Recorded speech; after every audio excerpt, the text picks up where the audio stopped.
Hello everyone, my name is Riddhi. In series में हम लोग समझ रहे हैं कि यूनिट 10 कैसे प्रिपेयर करनी है पीएसआर ऑप्शनल की। तो हम लोग यहाँ पर पढ़ नहीं रहे हैं, सिर्फ समझेंगे कि कैसे प्रिपेयर करनी है, कौन सा मटेरियल आपको यूज़ करना है। कि अगर आप खुद प्रिपेयर कर रहे हो उन लोगों के लिए है ये लेक्चर। ठीक है, अगर आपको कोचिंग ज्वाइन करनी है तो हम लोग वन स्टॉप सोल्यूशन ज़रूर प्रोवाइड कराते हैं। बट फ़िलहाल मैं आपको अप्रोच बताऊँगी कि आपको क्या किस तरीके से प्रिपेयर करोगे। और ये सबसे इंपॉर्टेंट यूनिट है, यूनिट 10, जो कि थिंकर्स की यूनिट कही जाती है कि ये सबसे इंपॉर्टेंट यूनिट है। बहुत सारे क्वेश्चंस आते हैं। तो पिछले 40 साल के क्वेश्चंस हमने यहाँ पर कंपाइल किए हैं, प्रीवियस ईयर क्वेश्चंस यूपीएससी के, ताकि आपको ये पता लग जाए कि वेटेज क्या है असल में इस यूनिट की, जो लोग कहते हैं कि बहुत ज़्यादा इंपॉर्टेंट यूनिट है। और इतनी बड़ी बड़ी बुक्स मार्केट में अवेलेबल हैं इसके लिए, इतने सारे नोट्स अवेलेबल हैं। तो मैं आपको जेन्युइनली यहाँ से दिखा देती हूँ कि कितने क्वेश्चन जेन्युइनली इस यूनिट में से आए हुए हैं, पिछले 40 साल में यूपीएससी ने पूछे हैं।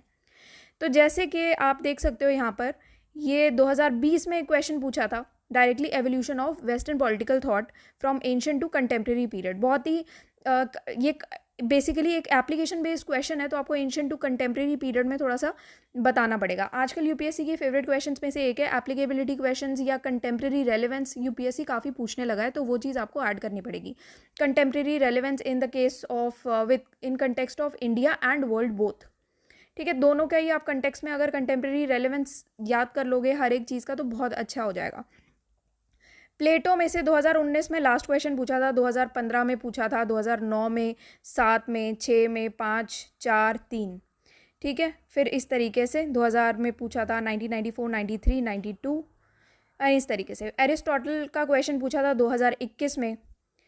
फिर आप लास्ट क्वेश्चंस में आपको बता देती हूँ। पहले मैकियावेली का 2020 में पूछा था, हॉब्स से पूछा था 2017 में, फिर हॉब्स से एक क्वेश्चन पूछा था 2022 में, ये आप देख सकते हो। तो एक क्वेश्चन अभी तक मुझे मिला है 2022 में से, फिर यहाँ पर 2021 में से मार्क्स से पूछा था। तो टोटल 2021 के कितने क्वेश्चंस हो गए? 2 क्वेश्चंस हो गए। ठीक है, अभी आप देखते जाना। यहाँ पर हेगल में से 2004 का लास्ट क्वेश्चन दिख रहा है हमें, लेनिन में से 1998 का दिख रहा है, जेएस मिल 2018 का दिख रहा है, फिर लॉक में से 2013 का है, मिसलेनियस थिंकर्स में लास्ट क्वेश्चन आया था 1997 में। तो क्लियरली ये सारे हैं थिंकर्स के क्वेश्चन। तो आपको क्लियर पता लग रहा है कि सिर्फ एक क्वेश्चन 2022 में पूछा था, 2 क्वेश्चन हमें मिले हैं 2020 में, और 2 क्वेश्चन ही आपके हमें मिले थे जो हमने अभी देखा है 2021 में। तो इसकी जो वेटेज है ना, वो इतनी ही है, एक क्वेश्चन या मैक्सिमम 2 क्वेश्चन। इससे ज़्यादा क्वेश्चन थिंकर्स में से पूछे ही नहीं जाते हैं। ये पिछले 40 साल का यूपीएससी का डेटा है। तो मार्केट में जो आपको ना बेवकूफ़ बनाया जाता है और इतनी इतनी किताबें पकड़ा दी जाती है, इतने बड़े बड़े नोट्स पकड़ा दिए जाते हैं कि बैठ के प्लेटो ही पढ़ते रहो, पूरी थीसिस कर जाओ या एरिस्टोटल मैकियावेली कर जाओ, तो ये चीज़ आपको सिर्फ बेवकूफ़ बनाया जा रहा है। यूनिट 2 का आप देखना एक बार कितने क्वेश्चंस आए हैं, यूनिट 8 में से देखना आप कितने क्वेश्चंस आए हैं, यूनिट 3 देखो उठा के कितने क्वेश्चंस यूपीएससी पूछता है, यूनिट 1 में देखना आप बिहेवियरलिज्म, पोस्ट बिहेवियरलिज्म में से कितने सारे क्वेश्चंस आए हैं। तो जब आप जेन्युइनली ये प्रीवियस ईयर क्वेश्चंस देखोगे ना कि यूपीएससी पूछता क्या है, कोचिंग सेंटर को छोड़ दो, कोचिंग सेंटर अपना मार्केटिंग करेंगी उस बेसिस पे कि पता नहीं क्या पूछ लेगा, हर साल हम नया ऐड कर देंगे। भाई वही तो प्लेटो है, वही एरिस्टोटल है, कौन सा जो बंदा ऑलरेडी चीज़ें लिख के चला गया उसमें आप क्या नया रेलेवेंस ऐड कर दोगे उस चीज़ का। तो कुछ चीज़ें स्टैटिक होती हैं, उसमें कुछ नया ऐड नहीं होता, एक ही बार कोर्स होता है, एक ही बार चीज़ें होती हैं। ये आपको पिछले 40 साल का डेटा यहाँ से आपको पता लग जाएगा। तो रादर देन कि आप किसी को ब्लाइंडली फॉलो करो या किसी को ब्लाइंडली सुनो, आप थोड़ा सा डेटा उठा के देखो कि जेन्युइनली पूछता क्या है। तो हम जो अपनी प्रिपरेशन रखेंगे, हम 3-4 चीज़ें फॉलो करेंगे यहाँ पर। सबसे पहली चीज़ जो हमें फॉलो करनी पड़ेगी वो है आपका सिलेबस के topics. For example western political thought है, सबसे पहले तो वेस्टर्न पॉलिटिकल थॉट क्या होता है, उसका इंट्रोडक्शन, उसका एवोल्यूशन, उसमें थिंकर्स क्या कहते हैं, कौन कौन से उसके प्रोपोनेंट्स हैं, फिर उसका क्रिटिसिज्म या उसका कुछ और बॉडी है, एप्लीकेशन बेस्ड क्वेश्चंस हैं, फिर उसको कंक्लूड कर देंगे सब लिख के। ठीक है, उसके बाद फिर हम एक एक थिंकर उठा लेंगे। यहाँ से प्लेटो पे पूछेंगे, एरिस्टोटल पढ़ेंगे, Machiavelli, Hobbes, Locke, John S Mill, J S Mill पढ़ेंगे, मार्क्स, ग्रामसी, हैना अरेंट को एक एक करके पढ़ेंगे कि ये हैं क्या एक्चुअली, इनकी कौन कौन सी थ्योरीज हैं। तो हम एक तो जनरल पर्सपेक्टिव के हिसाब से ये डिस्कस कर लेंगे। फिर नेक्स्ट चीज़ जो हमें ध्यान रखनी ज़रूरी है इसमें, जो दूसरी चीज़ हमें कवर करनी है, वो है प्रीवियस ईयर क्वेश्चंस। 40 साल के प्रीवियस ईयर क्वेश्चन में जितने भी टॉपिक्स आए हैं, इन सारे टॉपिक्स को आपके लिए कवर करना ज़रूरी है, सारे आंसर्स आपको पता होने चाहिए। तो 40 साल के आंसर्स अगर आप कर जाओगे, 40 years is a long long time. इतने टाइम में हर एक टॉपिक, हर एक थीम आपकी कवर हो जाती है। और आप ये मान के चलो, अगर कोई चीज़ आपकी रह भी जाती है या कुछ आप यूपीएससी ने नया पूछ लिया, तो फिर वो सभी के लिए नया है, उसमें घबराने वाली बात नहीं है।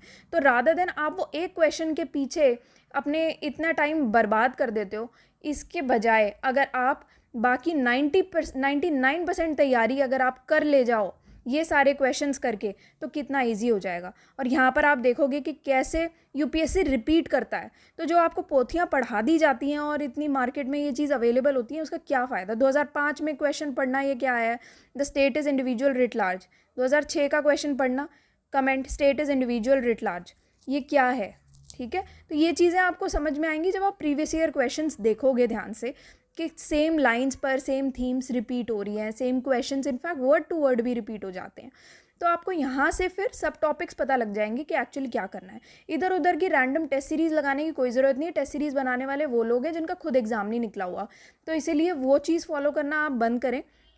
Rather than following random test series, आप यूपीएससी ने ही जो क्वेश्चंस पूछे हैं, यही प्रीवियस ईयर क्वेश्चंस की आप प्रैक्टिस कर करके देखोगे तो आपको समझ में आ जाएगी। तो दूसरी चीज़ है, हमें ये रैंडम टेस्ट सीरीज़ नहीं लगानी है बिल्कुल भी, और हमें प्रीवियस ईयर क्वेश्चंस की लगातार उसको प्रैक्टिस करके देखनी है। क्योंकि अगर प्रीवियस ईयर क्वेश्चंस रिपीट हो रहे हैं, जो कि हो रहे हैं, तो फिर आपका आंसर पहले से ही प्रिपेयर्ड रहेगा। क्योंकि एग्ज़ाम में इतना कम टाइम होता है कि हमें आंसर उसको याद रखना होता है। अगर आप याद रख के जाओगे तभी आप फटाफट से लिख पाओगे, अदरवाइज़ आंसर को पढ़ना, समझना, फिर उसका स्ट्रक्चर बनाना और उसके बाद उसको लिखना मेमोराइज़ करके, वो चीज़ थोड़ी सी डिफ़िकल्ट हो जाती है, उसको अप्लाई करना बहुत डिफ़िकल्ट हो जाता है। तो रादर देन डूइंग दैट, आप पहले से ही अपनी प्रिपरेशन करके जाओ, आंसर्स प्रिपेयर करके जाओ, ताकि एग्ज़ाम में जो भी क्वेश्चन आए वहाँ पर बस लिख देना है। ठीक है, वो चीज़ आपको फॉलो करनी है। फिर नेक्स्ट चीज़ होती है, अब कुछ क्वेश्चंस ऐसे होंगे जो कि प्रोबेबल क्वेश्चंस बनते हैं, इंपॉर्टेंट क्वेश्चन जो यूपीएससी ने अभी तक तो नहीं पूछे बट आगे पूछ सकता है। तो ऐसे क्वेश्चंस हमें कहाँ से पता लगेंगे, वो हमें पता लगेंगे अच्छी ऑथेंटिक बुक से। किताबें मैं आपको बता देती हूँ कि यहाँ पर हम कौन सी बुक्स फॉलो करने वाले हैं। एक किताब मैं आपको बता देती हूँ जो ये सारे थिंकर्स कवर कर लेगी। यहाँ पर ये दी हुई है, पॉलिटिकल फिलॉसफी बाय स्कॉबल एंड टी मैशान। इनकी अगर आप बुक फॉलो कर लोगे इस पर्टिकुलर यूनिट के लिए, यूनिट 10 के लिए, तो आपको मेजॉरिटी सारे थिंकर्स यहाँ पर मिल जाएंगे। बाकी एंड्रयू हेवुड, ओपी गॉबा एक अच्छी बुक है, बहुत ही जनरलाइज्ड बुक है। उससे आपके जो यहाँ पर क्वेश्चंस दिए हुए हैं अंदर, जो क्वेश्चंस यूपीएससी ने पूछे हुए हैं, वो आपके सॉल्व नहीं हो पाएंगे सारे क्वेश्चंस। और सारी यूनिट्स के लिए, इनफैक्ट पूरे पीएसआईआर पेपर के लिए सिर्फ 2 किताबें काफ़ी नहीं है। हर एक यूनिट की अपनी एक रेलेवेंस है, हर एक यूनिट की अपना अच्छा कंटेंट आपको अच्छी किताबों से मिल सकता है। पॉलिटिकल साइंस में किताबों की, रेफरेंस मटेरियल्स की कोई कमी नहीं है। तो यहाँ पर मैंने आपको हर यूनिट के हिसाब से ही किताबें बताई हुई हैं। ऑलरेडी 9 यूनिट हम ऑलरेडी डिस्कस कर चुके हैं। बाकी अगर कोई सिनॉप्सिस ज्वाइन कर रहा है तो वन स्टॉप सोल्यूशन हम प्रोवाइड करना है। हमने ऑलरेडी पिछले 40 साल के प्रीवियस ईयर क्वेश्चंस, ये सारी बुक्स रेफ़र करके और आपके जितने भी सिलेबस के टॉपिक हैं वो सारे कवर करके ही ये नोट्स बनाए हैं। फिर तीसरी चीज़ में, अगर आप खुद कंटेंट बनाओगे तो यहाँ पर स्ट्रक्चर भी मैंने दिया हुआ है। आपको स्ट्रक्चर भी मैं बता दूंगी कि किन लाइंस पे आप अपनी प्रिपरेशन करोगे। अगर आप खुद से बैठ के अपने आंसर्स बनाने वाले हो तो ये आपका स्ट्रक्चर होना चाहिए। ये भी मैं आपको एक एक करके बता दूंगी। ये वो स्ट्रक्चर है जिसमें से आपके सारे क्वेश्चंस जितने भी आए हैं और जितने आ सकते हैं वो सब यहाँ से सॉल्व हो जाएंगे बहुत ईजीली। ठीक है, तो ये चीज़ आपको ध्यान रखनी है और ब्लाइंडली फॉलो नहीं करना है। क्योंकि अगेन मैं वही चीज़ बोल रही हूँ आपको, ब्लाइंडली फॉलो करने से क्या होता है, हम ये पूरी यूनिट में उलझे रह जाएंगे। और यहाँ पर आप वेटेज मैंने आपको बताई दी है, इस वेटेज के हिसाब से इतना नहीं है। जेएस मिल पे अगर जेएस मिल की थ्योरी ऑफ स्टेट अगर किसी ने पूछी हुई है तो आपको ये समझना पड़ेगा, जेएस मिल की थ्योरी ऑफ स्टेट आप थिंकर्स में नहीं पढ़ोगे। JS mill theory of state आप यूनिट 2 में पढ़ोगे। यूनिट 2 है theory of state. Theory of state के अंदर अगर आप थिंकर्स पर्सपेक्टिव पढ़ोगे वहाँ पर जेएस मिल आएगा। तो आपको ये समझना पड़ेगा, अगर लिबरल थ्योरी ऑफ स्टेट पूछा है और एक जगह लिबरलिज्म पूछा है तो दोनों चीज़ें सेम नहीं है। लिबरलिज्म अलग है, लिबरल थ्योरी ऑफ स्टेट अलग है। जेएस मिल की थ्योरी ऑफ स्टेट अलग टॉपिक है और J S Mill as a thinker अलग टॉपिक है। तो इस टॉपिक को, थ्योरी ऑफ स्टेट को जेएस मिल के साथ पढ़ने की आप गलती नहीं करेंगे। इसको थिंकर्स का टॉपिक नहीं मानना है, ये थ्योरी ऑफ स्टेट यूनिट 2 का टॉपिक है, ठीक है। तो हम इसी ढंग से चीज़ों को पढ़ने वाले हैं। एक चीज़ और है, कुछ लोग ऐसे होते हैं जो स्टूडेंट्स मुझसे काफ़ी बार ये क्वेश्चन कर लेते हैं कि हम लोग प्री के बाद, अभी जैसे 2023 का प्री है, इसके बाद ही हम लोग कोचिंग ज्वाइन करने का सोच रहे हैं, कोई मार्केट में फलानी कोचिंग, ठीक है। तो आपको ये समझना पड़ेगा, अगर आप बाहर कोई कोचिंग ज्वाइन कर रहे हो, ठीक है, या जो भी कोचिंग चल रही है, आपको ऑफलाइन क्लासेस अगर लेनी है अपनी, जो भी है, वहाँ पर आपको ये समझना पड़ेगा आपके पास सिर्फ 3 महीने रहते हैं, 3 मंथ्स रहते हैं सिर्फ मेंस के लिए प्रिपेयर करने में। अब अगर आप इसको कैलकुलेट करो, मान लो आपने 1 महीना पूरा मेंस के लिए दे दिया, ठीक है, आपके पास कितने महीने बचते हैं? 2 महीने मान लो बच जाते हैं, ठीक है, कि आप रिविजन करोगे उसमें और इसमें सिर्फ ऑप्शनल्स करोगे। यहाँ पर आप जीएस कर रहे हो, 1 महीना आपने सिर्फ 1 महीना जीएस के लिए दिया है और मान लो 2 महीने आपने ऑप्शनल के लिए दे दिए, जो कि आपका ऑप्शनल है पीएसआईआर। तो इसमें आप ये समझो आपकी टोटल 40 यूनिट है। 40 यूनिट अगर आप करने बैठोगे तो 1 मंथ आपको लगेगा। 1 मंथ अगर आप 20 यूनिट करते हो, उस हिसाब से आपका ये 2 मंथ्स में पूरी प्रिपरेशन हो पाएगी। और अगर आप ऑफलाइन कोचिंग ज्वाइन करते हो, ये 1 महीने में 20 यूनिट आपको डिक्टेट करवाई जाती हैं, लिटरली बैठ के बच्चों की तरह। आपको लगता है किसी भी एंगल से कि जो बंदा आपको डिक्टेट करवा रहा है और आप वो इस लेवल पे प्रिपरेशन कर रहे हो, डिक्टेशन के लेवल पे, क्या आप एग्ज़ाम क्लियर कर सकते हो? तो ये चीज़ तो ह्यूमनली भी पॉसिबल नहीं है। वो अलग बात है कि अगर आप 2020 से आपने तैयारी करनी शुरू की हुई है और आप 2025 का एग्ज़ाम दे रहे हो, तब शायद डिक्टेशन आपकी काम कर जाए, क्योंकि 40 यूनिट्स बहुत ज़्यादा होती हैं। 1 यूनिट अगर आप करने बैठोगे, इसको ढंग से करने बैठोगे, 1 हफ्ते का तो टाइम ले ही लेगी मिनिमम, ठीक है, क्योंकि बहुत सारे टॉपिक्स हैं और बहुत सारे उसके सब हेडिंग्स आती हैं, सब टॉपिक्स आती हैं। तो इसलिए अगर आप जेन्युइनली इस तरीके से प्रिपेयर करोगे, आप कर ले जाओगे 1 वीक में, बट डिक्टेशन के साथ तो डेफिनेटली नहीं हो पाएगा, ठीक है। हो सकता है 1 यूनिट अगर आप करने बैठो 2 से 3 दिन के अंदर भी कर दो, अगर आपको नोट्स बने बनाए मिल जाते हैं, ठीक है। अगर आप खुद से नोट्स बना रहे हो, तो मैं खुद से नोट्स बनाना सिर्फ उन लोगों को प्रेफर करना चाहूँगी कि वो लोग बना सकते हैं जो कि ग्रेजुएशन कर रहे हैं, पोस्ट ग्रेजुएशन कर रहे हैं, जिनके पास बेसिकली टाइम है अभी प्रिपरेशन करने का, एग्ज़ाम देने का। वो लोग खुद से नोट्स बनाएंगे तो बहुत अच्छा रहेगा। नोट्स से हमारा बार बार रिवीजन होता रहता है। वो हम रिसर्च करते हैं थोड़ा नोट्स बनाने के लिए, इधर उधर वेबसाइट्स देखते हैं, थोड़ा मटेरियल पढ़ते हैं, थोड़ी किताबें रेफ़र करते हैं, तो उससे क्या होता है कि आपके टॉपिक्स क्लियर हो जाते हैं आपके माइंड में। बाकी डिक्टेट कोई करेगा, वो बोरिंग भी हो जाता है बहुत ज़्यादा, और वो इतने बड़े लेवल की स्पून फीडिंग है कि उस चीज़ में आईएएस अगर बना रहा है कोई डिक्टेट करा के, वो चीज़ आई हाईली डाउट। तो यहाँ पर क्या होता है कि इन नोट्स के साथ मार्केट में जो अवेलेबल नोट्स हैं, जो डिक्टेशन के बाद आपको मिलते हैं, इनके साथ बोला जाता है कि आपको ये फ़लानी बुक्स भी रेफ़र करनी है। और मैंने जिन टॉपर्स से बात की है या हम लोगों से जितने निकले हैं, वो लोग यही कहते हैं कि हमने इस तरीके की कोई कोचिंग ज्वाइन की नहीं है, और मार्केट से हमने नोट्स ज़रूर ख़रीदे थे, पर उसका रेलेवेंस समझ में आया था, और उसके बाद हम लोगों ने ये प्रीवियस ईयर क्वेश्चंस के हिसाब से ही चीज़ें देख के फॉलो करना शुरू किया था, और उसी का ही हमने उसी के बेसिस पे अपने नोट्स में वो चीज़ ऐड करते रहे थे। फॉर एग्जांपल, अगर आपका प्लेटो में से जो भी सब टॉपिक्स आए हैं, तो लोगों ने क्या किया, अपने नोट्स में वो चीज़ ऐड कर ली कि ये सब टॉपिक्स हैं, ये अब मुझे प्रिपेयर करना है। मैंने भी उसी तरीके से अपने नोट्स बनाए थे, तो इसी तरीके से आप प्रिपेयर कर सकते हो। अदरवाइज़ ज़्यादातर कोचिंग ये कहती हैं कि आपको ये फ़लानी बुक्स हमारे नोट्स के साथ रेफ़र करनी पड़ेंगी, तो जब और बुक्स रेफ़र ही करनी है तो फिर तुम कोचिंग हो ही किस बात के, फिर क्या कर रहे हो? तो मुझे तो बहुत मेजर प्रॉब्लम आई थी इस सब चीज़ों के लिए, तो मेरे अंदर तो मैं तो डेफ़िनेटली ये चीज़ कहती हूँ कि भाई ये तो बहुत ही मुझे बहुत दिक्कत हुई थी, एटलीस्ट मेरे लिए बहुत बड़ा स्ट्रगल था ये। इतने सारे 40 यूनिट बनानी, उस पर रिसर्च करना बहुत टाइम टेकिंग चीज़ थी, ठीक है। तो वो चीज़ है, आपको देखना है, आप अगर आप कर सकते हो तो, और किसी के नोट्स अगर आप ख़रीद चुके हो, तो मैं यही बोलती हूँ, आप उनके नोट्स खोलो। यहाँ पर मान लो आपकी प्लेटो के बारे में 10 लाइन दी हुई है और आपको लगता है कि यहाँ से क्वेश्चंस आपके सॉल्व नहीं हो रहे। सबसे पहले तो अगर किसी नोट्स में से आपके प्रीवियस ईयर क्वेश्चन सॉल्व नहीं हो रहे, इसका मतलब वो नोट्स अच्छे नहीं हैं। दूसरी चीज़, अगर आपने मान लो प्लेटो का नोट्स खोले हुए हैं यहाँ पर, और यहाँ पर प्लेटो के बारे में जनरल सेंस में लिखा हुआ है। दूसरा, आप एक रजिस्टर बनाओ अपना, जहाँ पर प्लेटो के आपके प्रीवियस ईयर क्वेश्चंस होने चाहिए। अब यहाँ पर मान लो यहाँ पर प्लेटो का टॉपिक चल रहा है, यही वाला जो पॉपर ने कहा है, Plato was an enemy of an open state.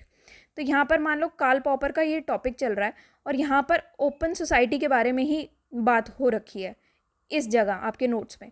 तो आप क्या करोगे, यहाँ पर *1 करके लिखो और अपनी रजिस्टर में भी यहाँ पर *1 करके लिख के और यहाँ पर लिख लो जो कार्ल पॉपर के का फुल नेम वही कार्ल पॉपर ही है। बहुत गंदी रीडिंग लगती थी मुझे तो इसकी, ठीक है, बहुत डिफ़िकल्ट लगती थी, समझना ही बहुत मुश्किल होता था कार्ल पॉपर को।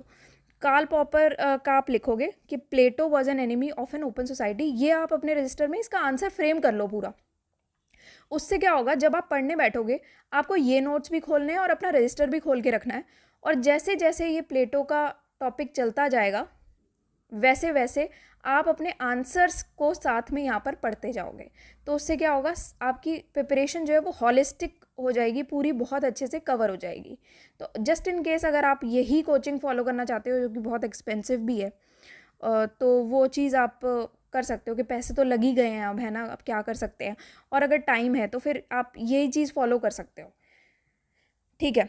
तो अब मैं आपको थोड़े से क्वेश्चंस दिखाती हूँ कि किस टाइप के क्वेश्चंस है। जैसे प्लेटो की अगर हम पहले तो वेस्टर्न पॉलिटिकल थॉट है, उसका एवोल्यूशन बताया हुआ है एंशिएंट से कंटेम्प्रेरी। फिर प्लेटो का जैसे टॉपिक है, इसमें बात की हुई है Aristotle's critic of Plato's idealism, 2019 का क्वेश्चन है। 2015 का मैंने आपको बता ही दिया कार्ल पॉपर का।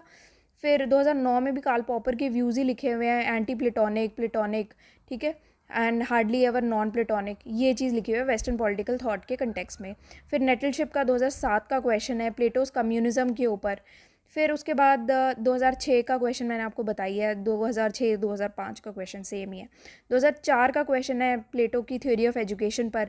2003 का क्वेश्चन है प्लेटोस अगेन कम्युनिज्म पे आया हुआ है और उसका कंपैरिजन आया हुआ है modern communism, application based question आया है। बट आप देख सकते हो यहाँ पर कि 2007 में प्लेटोस कम्युनिज्म पर क्वेश्चन पूछा है एंड 2003 में भी अगेन प्लेटोस कम्युनिज्म पर क्वेश्चन पूछा हुआ है और उसका कंपैरिजन विद मॉडर्न कम्युनिज्म। फिर 2000 में प्लेटो के ऊपर क्वेश्चन पूछा हुआ है फिलोसफर्स आर किंग्स और kings and princes of the world have spirit and power of philosophy, cities will never have rest from evil. फिर 1994 में क्वेश्चन पूछा था authority of the master and of the statement are different from one another, Aristotle ने बोला था ये चीज़। प्लेटो 1993 का question है for no law or ordinance is mightier than knowledge. Plato का 1992 का क्वेश्चन है reality is a shadow of ideas. तो ये सारे क्वेश्चंस पूछे हुए हैं, ठीक है। अब मैं आपको थोड़ा सा ना इतना ही पहले आपको स्ट्रक्चर दिखा देती हूँ कि आपका कैसे कवर होगा। फॉर एग्जाम्पल यूनिट 10 आप स्टार्ट करोगे सबसे पहले तो पहली ही हेडिंग से, वेस्टर्न पॉलिटिकल थॉट ही क्या है। इंट्रोडक्शन में आप 2 लाइन्स लिखोगे मैक्सिमम, क्योंकि उतना ही काफ़ी होता है। फिर आप एवोल्यूशन बताओगे, उसका रेलेवेंस बताओगे। फिर तो अगर आपने एवोल्यूशन समझ लिया और रेलेवेंस समझ लिया, रेलेवेंस आप लिखोगे थोड़ा सा इसका इंडिया और वर्ल्ड के कंटेक्स्ट में, तो आप वो जो क्वेश्चन आया था ना आपका कि एंशिएंट से कंटेम्प्रेरी तक का, वो आपका सॉल्व हो जाएगा।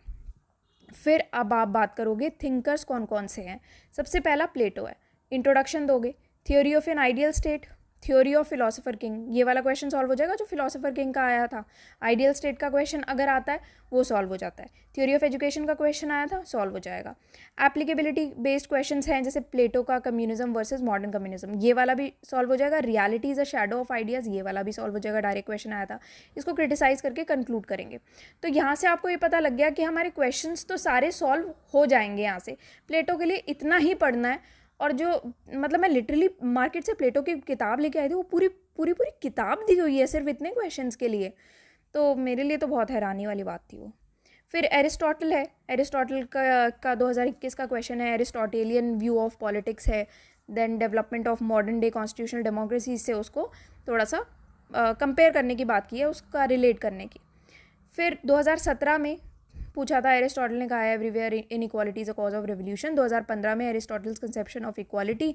2014 में पूछा था एरिस्टोटल्स पॉलिटिकल थॉट के different types of political constitutions in the Politics, ठीक है। फिर 2011 में क्वेश्चन पूछा था state is the creation of nature, man is by nature political animal. 2002 में polis exist by nature and that is prior to individual. 1999 में polity और constitutional government पे क्वेश्चन पूछा था। 98 में polity again is the best practicable form of government, again वही same similar lines पे question बार बार repeat होते रहेंगे। पॉलिस पे पॉलिटी। फिर 1996 में स्लेवरी पर क्वेश्चन पूछा था, slavery is natural and beneficial for both the master and the slave. 95 में क्वेश्चन पूछा था rule of law better than rule of man.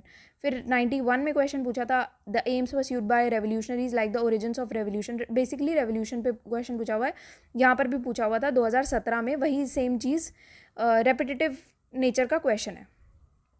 अब इसका थोड़ा सा हम ये देख लेते हैं कि कहाँ ये इसका स्ट्रक्चर में कहाँ फिट होगा। फिर एरिस्टोटल है फॉर एग्जांपल, इंट्रोडक्शन हम देंगे, एरिस्टोटल की थ्योरीज क्या है, कौन था एरिस्टोटल, उसके बारे में थोड़ा सा बताएंगे।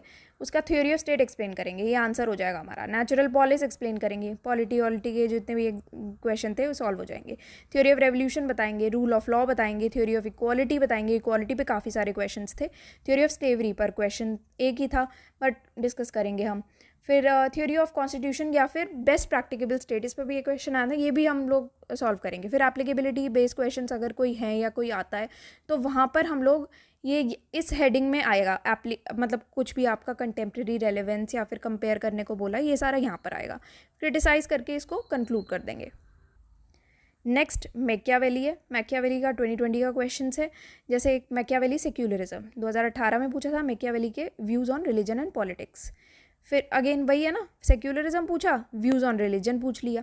टेक्निकली है तो सेम थीम पर ही ना क्वेश्चन, थोड़ा सा ही अलग है, यहाँ पर बस पॉलिटिक्स को रिलीजन के साथ आपने रिलेट करके पूछा। 2014 में पूछा था Machiavelli's application of empirical method to human affairs marks an important stage in evolution of political science. Evolution of political science पे पूछा हुआ है। 2012 में Arthashastra tradition and realist tradition represented by Machiavelli. इस क्वेश्चन को तो हमने यूनिट 9 में भी पढ़ा था। 2007 में क्वेश्चन पूछा था importance of Machiavelli in the history of political thought. Is it correct to say that Machiavelli's theory is narrowly local and narrowly dated. 2003 का सेबाइन के व्यूज़ थे Machiavelli's political philosophy was narrow by local narrowly dated. Same question पूछा 2003 में, 2007 में same question बताया ना। 2000 में question पूछा था power is an end in itself and he inquires into the means that are best suited to acquire retain expand power the separate power from morality ethics religion and metaphysics. तो ये पूछा हुआ है। फिर 1998 का prince must be fox and the lion at the same time, काफ़ी famous question है। तो ये है। अब इसको देख लेते हैं कि कहाँ आया हुआ है ये क्वेश्चन। मैकियावेली इंट्रोडक्शन देंगे, मैकियावेली कौन था, क्या है इसकी थ्योरीज वगैरह। फिर मैकियावेली की पॉलिटिकल फिलॉसफी के बारे में बताएंगे, कंट्रीब्यूशन बताएंगे उसका पॉलिटिकल साइंस के एवोल्यूशन में क्या रहा है। लायन एंड फॉक्स की थ्योरी बताएंगे, पॉलिटिक्स एंड मोरालिटी की थ्योरी बताएंगे, religion as a political tool बताएंगे। फिर कौटिल्य और मैकियावेली को कंपेयर करेंगे। तो अर्थशास्त्र और मैकियावेली का जो क्वेश्चन था ना वो यहाँ से आपका सॉल्व हो जाएगा। ये हमने यूनिट 9 में भी सिमिलर टाइप ऑफ क्वेश्चन आया हुआ था और यूनिट 9 में भी हम यही क्वेश्चन हमने सॉल्व किया था। तो दोनों जगह ये क्वेश्चन रहेगा, दोनों की अपनी अपनी इंपॉर्टेंस है। अब मैकियावेली सेक्युलरिज्म के बारे में बताएंगे, क्रिटिसाइज करके इसको कंक्लूड कर देंगे। फिर हॉब्स के लिए भी इसी हिसाब से चलेगा। हॉब्स के क्वेश्चन मैं आपको दिखा देती हूँ। 2017 का क्वेश्चन आया था हॉबेसियन नोशन ऑफ पॉलिटिकल ऑब्लिगेशन। 2016 का क्वेश्चन आया था जिसमें हॉब्स ने कहा है स्टेट ऑफ नेचर के बारे में। फिर 2013 का हॉब्स का क्वेश्चन आया था कि covenants without words are but words and of no strength to secure a man at all.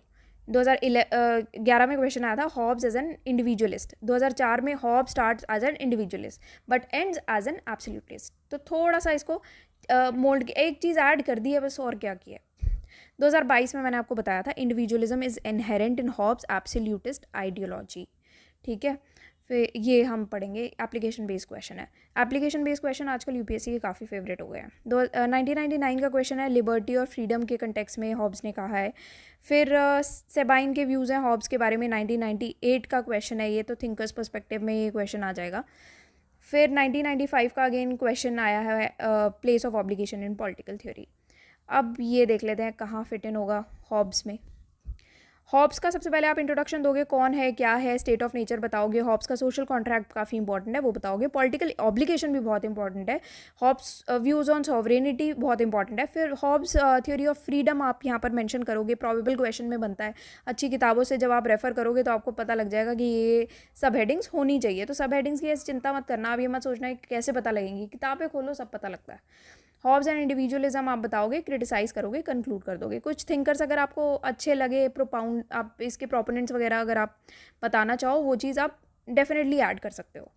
But उतना लिमिटेड रखो अपना कंटेंट, तो वो चीज़ अच्छी रहेगी। लिमिटेड कंटेंट को बार बार रिवाइज करोगे, वो आपको ज़्यादा मार्क्स दिलाएगा एग्ज़ाम में, रादर देन अगर आप इधर उधर कोचिंगों में भटक रहे हो या इधर उधर के मटेरियल फॉलो कर रहे हो या फिर अपना टाइम वेस्ट कर रहे हो, 10 मटेरियल लेके बैठे हुए हो, 10 चीज़ें लेके बैठोगे ना, एक भी चीज़ नहीं कर पाओगे रिवाइज, ठीक है, कुछ याद भी नहीं रहेगा।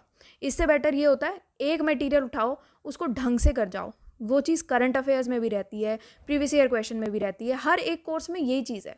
अगर आप हिस्ट्री पढ़ने बैठे हो तो एक जगह से हिस्ट्री पढ़ के ख़त्म करो, 10 जगहों की हिस्ट्री पढ़ने की कोई ज़रूरत नहीं है, हिस्ट्री बदल थोड़ी ना जाएगी, वही तो है, हो चुकी। फिर मार्क्स का 2021 का क्वेश्चन है, marks concept of alienation is an essential part of the reality in capitalism. तो थ्योरी ऑफ एलियनेशन बोला गया, थोड़ा सा एप्लीकेशन बेस्ड क्वेश्चन है। अगेन आप आजकल का ट्रेंड देखो, जो रीसेंट क्वेश्चंस आ रहे हैं ना यूपीएससी के, काफ़ी एप्लीकेशन बेस्ड आ रहे हैं। 2020 का Karl Marx concept of class काफ़ी स्ट्रेट फॉरवर्ड क्वेश्चन है, अगेन एलियनेशन पे क्वेश्चन पूछा हुआ है। 2016 का Marx understanding of human essence in alienation. 2012 question है रिलेटिव ऑटोनॉमी ऑफ स्टेट। फिर 2010 का इंस्ट्रूमेंटलिस्ट अप्रोच है मार्क्स की, वो बतानी है। 2009 का again ending alienation and reaching stage of D alienation. फिर 1999 का लेनिन के वर्ड्स हैं, green philosophy, English political economy and French socialism. तो बेसिकली ये सारा कंपाइलेशन मार्क्स के वर्क बताते हैं, ये लेनिन कहते हैं, तो इनके बारे में लिखना है। 1997 का क्वेश्चन है मार्क्स का अगेन। फिर 1992 का क्वेश्चन है मार्क्स के ऊपर। तो बहुत सारे सिमिलर टाइप के क्वेश्चन आए हुए हैं, members of class, economic man. तो इकोनॉमी पे तो मार्क्स के एनीवे बहुत सारे क्वेश्चंस हैं, हर एक यूनिट में आपको मिल जाएंगे। थिंकर जहाँ पर भी है ना, मार्क्स एज अ थिंकर, वहाँ पर आपको ये वाला क्वेश्चन ज़रूर मिलेगा आपको, इकोनॉमी वाला। फिर मार्क्स का पहले आप बताओगे कौन है, क्या है, इंट्रोडक्शन दोगे, उसकी थ्योरी क्या रही है। फिर मार्क्स कंसेप्ट ऑफ क्लास बताओगे, क्लास कन्फ्लिक्ट बताओगे, सोशल कॉन्शियसनेस बताओगे, थ्योरी ऑफ एलियनेशन बताओगे, मॉडल्स बताओगे, मार्क्सिस्ट थ्योरी ऑफ स्टेट के अलग अलग कौन से मॉडल्स हैं, 3 कॉम्पोनेंट पार्ट्स हैं मार्क्सिज्म के, वो बताओगे आप, यहाँ पर लिखोगे, क्रिटिसाइज़ करके कंक्लूड कर दोगे। इससे क्या है, आपके सारे क्वेश्चन जितने भी आए थे, सब क्वेश्चंस आपके यहाँ से सॉल्व हो जाएंगे। फिर आपका आएगा हेगल। हेगल के ऊपर क्वेश्चन बस अब तो ख़त्म ही होने वाला है ये पर्टिकुलर चीज़। तो हेगल के ऊपर क्वेश्चन है, 2004 में क्वेश्चन आया था डायलेक्टिकल आइडियलिज्म पे, 2000 में क्वेश्चन आया था state is a march of God on the earth, 1996 में contradiction is the very moving principle of the world, 1999 में all human history is a process whereby ideas objectify themselves in material history. Lenin का भी अभी यहीं पर ही देख लेते हैं। 98 का क्वेश्चन आया था, Leninism is Marxism in the epoch of imperialism and proletarian revolution. फिर 1991 में Lenin's theory of democratic centralism. J S Mill का क्वेश्चन था 2018 में, J S Mill is reluctant democrat. 2014 में all silencing of discussion is attempt assumption of infallibility. 1999 में again JS Mill के ऊपर personal liberty, property वगैरह पे क्वेश्चन आया हुआ था। फिर लॉक पे क्वेश्चन था 2013 में, ये आप यहाँ से देख सकते हो, एप्लीकेशन बेस्ड क्वेश्चन है। 2012 में क्वेश्चन था lock is an individualist out and out. फिर कुछ मिसलेनियस थिंकर थे, उन पे क्वेश्चन पूछा हुआ है 97 में, जैसे सेंट ऑगस्टाइन पे क्वेश्चन पूछा था 1991 में, मार्सिलस ऑफ पेडुआ पे क्वेश्चन पूछा हुआ था। तो ये कुछ मिसलेनियस थिंकर्स हैं। अब ये देख लेते हैं ये सारी चीज़ें हमारी कहाँ फिट इन होगी। तो सबसे पहले हम हेगल देख रहे थे, उसको इंट्रोडक्शन आप दोगे, हेगेलियन स्टेट के बारे में आप बताओगे, जो कि काफ़ी इंपॉर्टेंट है, ये काफ़ी इंपॉर्टेंट पार्ट बनाती है आपके इस हेगल की थ्योरी का, तो वो आपको ज़रूर करके जाना है। फिर डायलेक्टिकल आइडियलिज्म है, हेगल ऑन ऑब्जेक्टिफिकेशन है, हेगल्स डॉक्ट्रिन ऑफ कॉन्ट्रडिक्शन है, इसको क्रिटिसाइज करके कंक्लूड कर दोगे। हेगल के ऊपर जितने क्वेश्चंस आए हैं यहाँ से आपके रिजॉल्व हो जाएंगे। फिर लेनिन को इंट्रोडक्शन दोगे, अगेन लेनिन क्या है, कौन है, क्या बोला उसने, डेमोक्रेटिक सेंट्रलिज्म के बारे में लिखोगे, contribution of Stalin to Marxism and Leninism पे डायरेक्ट क्वेश्चन था, ये एप्लीकेशन बेस्ड क्वेश्चन है, ये आप यहाँ पर मेंशन करोगे और इससे आपका क्वेश्चन रिजॉल्व हो जाएंगे। लेनिन पे तो ज़्यादा क्वेश्चन आए नहीं हुए, फिर क्रिटिसाइज करके उसको कंक्लूड कर दोगे। जेएस मिल है, जेएस मिल के बारे में तो हमने बहुत जगह पढ़ लिया, अगेन थिंकर्स के अलग अलग पार्ट्स में हमने इसको पढ़ा ही है, पर इंट्रोडक्शन दोगे, कौन है, क्या है, कनेक्शन बताओगे जस्टिस एंड यूटिलिटी का, अजम्पशन ऑफ इनफॉलिबिलिटी पे एप्लीकेशन बेस्ड क्वेश्चन था, ये काफ़ी डायरेक्ट क्वेश्चन था, तो ये आप बताओगे इस पे। उसके बाद JS Mill as reluctant Democrat बताओगे, क्रिटिसाइज करके इसको भी कंक्लूड करोगे। लॉक की पॉलिटिकल थ्योरी ऑफ इंडिविजुअलिज्म, ये सब बताओगे। मिसलेनियस थिंकर्स हैं, दो पूछे हुए हैं, तो आप 2 यहाँ पर लिख दोगे, और एक एक की बार पूछे हुए हैं, ज़्यादा पूछे भी नहीं हुए हैं, और इसलिए बहुत ज़्यादा ऐसे रैंडमली पढ़ के जाने की ज़रूरत नहीं है। और नया क्वेश्चन पूछ लिया तो पूछ लिया, फिर सभी के लिए नया है ना, तो जितना आपको आता है उतना ही सबको आता है, इसलिए ऐसा नहीं करना है कि क्वेश्चन नया पूछ लिया, अरे क्या करेंगे, वैसे भी आपके बाकी 99 कर जाओ, उसमें तो टॉप ही कर जाओगे। फिर तो अगर इतना कर गए तो अच्छे खासे नंबरों से पास हो जाओगे, ठीक है। So this is our website synopsize.com। यहाँ पर आप कोर्सेज में जाओगे, ऑप्शनल्स में जाओगे, PSR ऑप्शनल पे क्लिक करना है। यहाँ पर डेमो कंटेंट है, तो यहाँ से आपको डेमो कंटेंट में ये प्रीवियस ईयर क्वेश्चंस की बुकलेट मिलेगी, ये आप यहाँ से डाउनलोड कर लेना। और जो भी आपको इन्फॉर्मेशन चाहिए अबाउट दिस कोर्स वो आपको एंड में मिल जाएगी। PSR का जो आपकी प्रीवियस ईयर क्वेश्चन की बुकलेट है, जो लोग इस थ्योरी को फॉलो नहीं कर रहे हैं या इस अप्रोच को फॉलो नहीं कर रहे हैं, उनको भी मैं फोर्सफुली यही कहूँगी, आप चाहे कोर्स मत खरीदना, कभी भी मत खरीदना। जो आपने कोर्स जिसका भी खरीदा हुआ है वही खरीदे रखो, बट प्रीवियस ईयर क्वेश्चंस करके जाने मस्ट है। मैं एज अ टीचर मेरा काम बनता है ये कि मैं जस्ट आपको एक जेन्युइन गाइडेंस दे दूं, जेन्युइनली बता दूं कि होता क्या है और करके क्या जाना है। मेरा काम सिर्फ उतना है। तो आपको नहीं ज्वाइन करना, आप बिल्कुल मत ज्वाइन करो। मैं नहीं बोलूँगी इस चीज़ के लिए आपको, बट मैं ये चीज़ को ज़रूर फोर्स करूँगी कि please please previous year questions ज़रूर करके जाना, बिल्कुल मत छोड़ना। वही चीज़ें आती हैं, वही थीम्स हैं, रिपीट होती हैं वो, ठीक है। आपके क्वेश्चंस बन जाएंगे, एग्ज़ाम क्लियर हो जाएगा। ओके, सो और कोई क्वेश्चन होगा तो कमेंट सेक्शन में आप लेके पूछ लेना। That's all for today and thank you for watching this series.